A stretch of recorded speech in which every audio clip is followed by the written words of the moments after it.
Hello dear aspirants, how are you all. कैसे हैं आप सब लोग। उम्मीद करता हूं कि आप सब लोग एज यूजुअल बहुत ज्यादा शानदार, जबरदस्त और जिंदाबाद होंगे। आज की ये वीडियो हर उस बच्चे के लिए बहुत ज्यादा इंपॉर्टेंट रहने वाली है जो 2027 के अंदर सीयूटी पीजी के थ्रू इकोनॉमिक्स का एग्जाम लिखने वाला है। क्योंकि इस वीडियो के अंदर मैं आप लोगों को बताने वाला हूं एक कंप्लीट इंफॉर्मेशन इस पूरे के पूरे एग्जाम की, कि आपको इकोनॉमिक्स के अंदर अगर सीयूटी पीजी का एग्जाम देना है तो उसकी एलिजिबिलिटी क्या रहती है, एग्जाम पैटर्न क्या रहने वाला है, सिलेबस क्या रहने वाला है, फॉर्म की फीस कितनी रहने वाली है, और कौन कौन सी ऐसी मेजर यूनिवर्सिटीज हैं जो जनरली आप लोगों को टारगेट करनी चाहिए। जी हाँ, मोस्ट प्रोबेबली अगर मैं बात करता हूं तो जनरली जो बच्चा पीजी में इकोनॉमिक्स लेता है उसका फर्स्ट प्रेफरेंस रहता है दिल्ली स्कूल ऑफ इकोनॉमिक्स। तो दिल्ली स्कूल ऑफ इकोनॉमिक्स के अंदर कट ऑफ जनरली क्या रहती है, दिल्ली यूनिवर्सिटी की और कौन सी कॉलेजेस हैं जो इसके लिए अलाइंड है, आइए उन सब के बारे में डिटेल में डिस्कशन यहां पर करते हैं। डिस्कशन करने से पहले एक पूरे का पूरा एक पाथवे क्या रहने वाला है, क्या पूरा का पूरा पाथवे हो सकता है 2027 के लिए। 2026 का एग्जाम अभी हाल ही में खत्म हुआ और बच्चों के रुझान बहुत ही ज्यादा अलग अलग रहे। कुछ बच्चों के अनुसार ये पेपर बहुत ज्यादा आसान था, कई बच्चों को ये पेपर बहुत ज्यादा डिफिकल्ट लगा।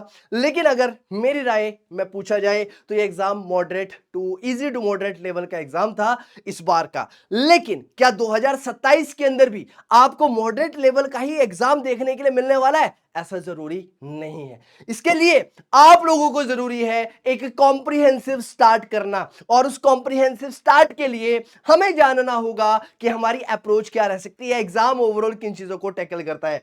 तो 2027 की अगर बात करता हूं और आप चाहते हैं एक रास्ता जिसके थ्रू आप लोग सक्सेस तक पहुंच सकें, तो उसके बारे में यहां पर डिस्कस करते हैं। लेकिन डिस्कस करने से पहले बताना चाहता हूं कि आप सब लोगों के लिए है टेलीग्राम चैनल। अगर आप इस टेलीग्राम चैनल को ज्वाइन करते हैं तो आप सब लोगों को मौका मिलता है इंडिया के सबसे बेहतरीन बच्चों के साथ में इनरोल होने का और उनके साथ में डाउट्स और क्वेरीज को पूछने का। तो जाकर डेफिनेटली यहां पर अपने आप को ज्वाइन करिएगा। आइए सर, अब वन बाय वन डिस्कस करने की कोशिश करते हैं कि क्या एलिजिबिलिटी क्राइटेरिया रहता है सीयूटी पीजी इकोनॉमिक्स के लिए। अगर कोई बच्चा ग्रेजुएशन में किसी और डोमेन से पढ़कर आया है तो क्या वो सीयूटी पीजी का एग्जाम दे सकता है? क्या यहां पर किसी भी तरह की एज लिमिट है? क्या मिनिमम मार्क्स हम लोगों को यहां पर चाहिए? क्या एकेडमिक क्वालिफिकेशंस होनी चाहिए? यानी कि अगर मेरी ग्रेजुएशन के अंदर 60% से कम अगर मार्क्स है तो क्या मैं एलिजिबल हूं? आइए डिस्कस करते हैं इन सारी चीजों के बारे में वन बाय वन डिटेल में। अगर मैं एकेडमिक क्वालिफिकेशन के बारे में बात करूं तो कैंडिडेट के पास में एक बैचलर डिग्री होनी चाहिए, और साथ ही साथ में जो बच्चा लास्ट ईयर ऑफ ग्रेजुएशन के अंदर होता है वो भी एलिजिबल है इस एग्जाम को देने के लिए। आपके पर्टिकुलर डिसिप्लिन के अंदर ग्रेजुएशन होनी चाहिए, एक रिकॉग्नाइज्ड यूनिवर्सिटी से आपकी ग्रेजुएशन चाहिए, और ये स्पेसिफिक परसेंटेज आपको यूनिवर्सिटी टू यूनिवर्सिटी वेरी करता हुआ नजर आ सकता है। लेकिन अगर आप फर्स्ट डिवीजन यानी कि 60% से ज्यादा मार्क्स स्कोर करके चल रहे हैं तो आप जनरली एलिजिबल होते हैं सीयूटी पीजी मास्टर्स का एग्जाम देने के लिए। हालांकि इसकी eligibility university to university vary करती है, और सीयूटी के पोर्टल के अंदर भी इसको टाइम टू टाइम अपडेट किया जाता है। मिनिमम मार्क्स की अगर बात की जाए तो 50 टू 60% के आसपास मार्क्स की एवरेज वेटेज जो है वो यहां पर रखी जाती है ग्रेजुएशन के बेसिस पर। एज लिमिट की अगर बात की जाए तो स्पेसिफिक मैक्सिमम एज लिमिट कोई भी यहां पर नहीं है। यानी कि अगर कोई बच्चा मैक्सिमम एज की अगर बात करे और वो पोस्ट ग्रेजुएशन करना चाहता है तो एज सच कोई भी मैक्सिमम एज यहां पर डिसाइडेड या फिर बताई नहीं गई है। अगर एग्जाम के पैटर्न के बारे में बात की जाए तो सबसे पहले क्वेश्चन आता है कि एग्जाम मोड कैसा होता है, टोटल नंबर ऑफ क्वेश्चंस कितने रहते हैं, कितनी सेक्शंस होती है, मार्किंग स्कीम क्या है, और ड्यूरेशन क्या रहता है एग्जाम का। जनरली एग्जाम मोड की बात की जाए तो सीबीटी बेसिस पर ये एग्जाम लिया जाता है जिसको कि कंप्यूटर बेस्ड टेस्ट बोला जाता है। तो कंप्यूटर के ऊपर आप लोगों को टेस्ट देना जनरली होता है। टोटल नंबर ऑफ क्वेश्चंस यहां पर 100 मेंशन है, लेकिन ये टोटल नंबर ऑफ क्वेश्चंस आपको 75 देखने के लिए मिलते हैं। 75 क्वेश्चन आप लोगों से पूछे जाते हैं, 4 मार्क्स का एक क्वेश्चन होता है। टोटल आप लोगों के पास में 300 मार्क्स का ये पेपर जो है वो देखने के लिए मिलता है। 75 क्वेश्चंस आपसे पूछे जाएंगे और ये सारे के सारे क्वेश्चंस आपके सब्जेक्ट स्पेसिफिक होंगे, यानी कि इकोनॉमिक स्पेसिफिक होंगे। मार्किंग स्कीम्स की अगर बात किया है तो +4 आपको सही आंसर के लिए मिलता है और -1 आपको इनकरेक्ट आंसर्स के लिए देखने के लिए मिलता है। ड्यूरेशन की बात किया है तो ड्यूरेशन आपको यहां पे 90 मिनट्स की देखने के लिए मिलती है, जो कि यहां पर मेंशन है 2 घंटा, जो कि यहां पर सही अपडेट या फिर इंफॉर्मेशन नहीं है। 90 मिनट का टाइम फ्रेम आपके पास में ओवरऑल यहां पर देखने के लिए मिलता है। 90 मिनट के अंदर 75 क्वेश्चंस आप लोगों को करने होते हैं, यानी कि टाइम मैनेजमेंट बहुत ज्यादा जरूरी है, क्योंकि इकोनॉमिक्स का सिलेबस सबसे ज्यादा वाइडेस्ट, सबसे ज्यादा लेंथी सिलेबस आप लोग को देखने के लिए मिलता है। यहां पर ना सिर्फ माइक्रो, मैक्रो, इकोनोमेट्रिक्स, कैलकुलस और स्टैटिस्टिक्स जैसे टॉपिक को पूछा जाता है एग्जामिनर के द्वारा। तो प्रिसाइज प्रिपरेशन होना बहुत ज्यादा जरूरी है। अब कॉम्प्रिहेंसिव सीयूटी पीजी का सिलेबस जो है वो आप लोगों को इकोनॉमिक्स के अंदर क्या देखने के लिए मिलता है। यहां पर आप माइक्रो इकोनॉमिक्स जैसे सब्जेक्ट डोमेन की बात करते हैं। यहां पर आप लोगों के पास में स्टैटिस्टिक्स जैसे टॉपिक्स है, स्टैटिस्टिक्स और इकोनोमेट्रिक्स जैसे टॉपिक्स है। मैक्रो इकोनॉमिक्स के टॉपिक्स आपसे यहां से पूछे जाते हैं और मैथमेटिकल इकोनॉमिक्स के भी टॉपिक्स आप लोगों से यहां पर एग्जामिनर पूछता है। यानी यहां पर ग्रेजुएशन से लेकर आप जो बेसिकली 11th-12th के अंदर फाउंडेशन के तौर पर पढ़कर आए, वो सब भी यहां पर पूछा जाता है, अलाइन किया जाता है। तो आप सब लोगों को उसी हिसाब से प्रिपेयर रहना चाहिए।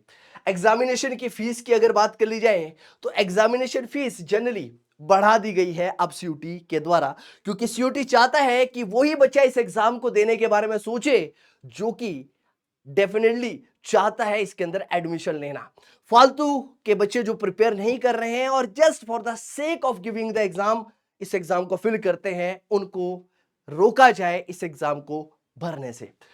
जनरली अगर बात की जाए तो जनरल फीस आप लोगों को 1000 रुपए से लेकर 500 से 1000 रुपए के आसपास ये रेंज होती हुई नजर आती है और ये टाइम टू टाइम पर अपडेट कर दी जाती है एनटीए के द्वारा अपकमिंग टाइम के अंदर जब इसको एग्जाम कंडक्ट करवाना होता है। देन हमारे पास आता है कि टॉप यूनिवर्सिटीज कौन कौन सी है जो सीयूटी पीजी के थ्रू इकोनॉमिक्स के स्कोर्स को कनेक्ट करती है।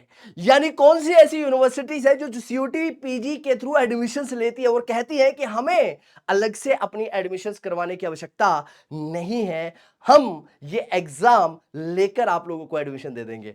तो दिल्ली यूनिवर्सिटी, कुछ प्रमुख यूनिवर्सिटीज और दिल्ली यूनिवर्सिटी के अंदर दिल्ली स्कूल ऑफ इकोनॉमिक्स हर एक बच्चे का एक ड्रीम सपना होता है। इसके बाद आपके पास जवाहरलाल नेहरू यूनिवर्सिटी जिसको कि जेएनयू बोला जाता है। Then we have Banaras Hindu university जिसे बीएचयू बोला जाता है। यूनिवर्सिटी ऑफ हैदराबाद है, पौंडुचेरी यूनिवर्सिटी है। ये कुछ खास यूनिवर्सिटीज जिसके अंदर आपको डेफिनेटली एडमिशन लेने के बारे में जरूर सोचना चाहिए और आपकी फर्स्ट प्रेफरेंस रहनी चाहिए अगर आप इस एग्जाम को टैकल कर रहे हैं। क्या स्ट्रेटेजीज रहनी चाहिए आप सब लोगों की सीयूटी पीजी इकोनॉमिक्स के एग्जाम को टैकल करने के लिए। सबसे इंपॉर्टेंट पॉइंट होता है अंडरस्टैंड द सिलेबस। हमेशा हम लोग क्या गलती करते हैं कि प्रिपरेशन के नाम पर पढ़ना शुरू कर देते हैं, लेकिन सिलेबस के बारे में हमें बहुत ज्यादा डिटेल में पता नहीं होता है। तो सबसे इंपॉर्टेंट काम है सिलेबस के बारे में आइडिया लीजिए, सिलेबस को डाउनलोड करिए और उसके बाद ही अपनी प्रिपरेशन को स्टार्ट करिए। कॉन्सेप्चुअल क्लैरिटी के ऊपर ज्यादा ध्यान दीजिए। यहां पर अभी ये फोकस मत करिएगा स्टार्टिंग डेज के अंदर कि बिल्कुल सब कुछ पढ़ा जाए, राइट, हर एक चीज के ऊपर छोड़ा जाए, राइट। तो यहां पर हर चीज को आप लोगों ने शुरू से बिल्कुल पढ़ना शुरू करना है। फाउंडेशन बिल्ड करने के बारे में सोचिए। 11th-12th के फंडामेंटल से अपनी चीजों को सही करने के बारे में सोचते हुए एडवांस लेवल तक चीजों को लेकर जाए। टाइम मैनेजमेंट बहुत ज्यादा जरूरी है। कौन से टॉपिक्स को कितना टाइम देना है और इनिशियली हर एक टॉपिक को इंपॉर्टेंट टाइम देना सबसे ज्यादा जरूरी होता है। स्टे अपडेटेड रहिए। टाइम टू टाइम पर अगर एनटीए के द्वारा आप सब लोगों को इंफॉर्मेशन दे दी जाए, जो भी अपडेट एनटीए बताता है वो अपडेट टाइम टू टाइम पर आप लोग कलेक्ट करते रहिए। देन आपके पास में आता है अपने स्कोर्स को कैसे मैक्सिमाइज किया जा सकता है। तो ये सबसे लास्ट की प्रिपरेशन रहती है। सबसे पहले तो हमें कॉन्सेप्चुअल बिल्डिंग के ऊपर ही काम करना होता है। तो कॉन्सेप्ट को बिल्ड करने के ऊपर सबसे ज्यादा ध्यान यहां पर बच्चों को देना होता है। उसके बाद बाकी सारी बातों के ऊपर ज्यादा ध्यान दीजिएगा।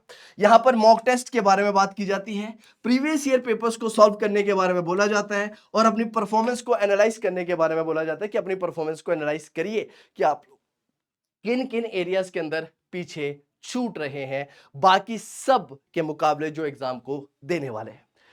देन पोस्ट एग्जाम स्टेप्स क्या क्या रहते हैं, ये बात की बात है। तो पहले अब आपको रिजल्ट डिक्लेरेशन देखने के लिए मिलता है, फिर काउंसलिंग रजिस्ट्रेशन होती है और एडमिशन और एनरोलमेंट जैसी चीजें आप लोग को यहां पर देखने के लिए मिलती है।